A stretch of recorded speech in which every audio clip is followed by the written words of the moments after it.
Барлықтарыңызға сәлем, менің каналыма қош келдіңіздер. Бүгін сіздермен тортқа арналған крем және пропитка дайындайтын боламыз. Менің рецептерімді жіберіп алмас үшін каналыма тіркеліп лайк басып қойыңыздар.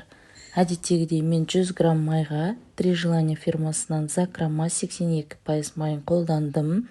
Оған 1 банка цельный сгущенкасын қосып, бәрін миксерлеп араластырып, біркелкі массаға айналдырамыз. Осылайша креміміз дайын. Ендігі кезекте пропитка дайындайтын боламын.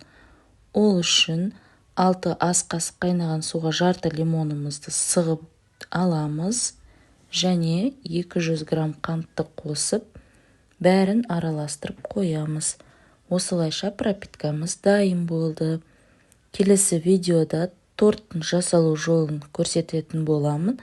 Рецепті жіберіп алмаңыздар. Тіркеліп лайк баса кетіңіздер.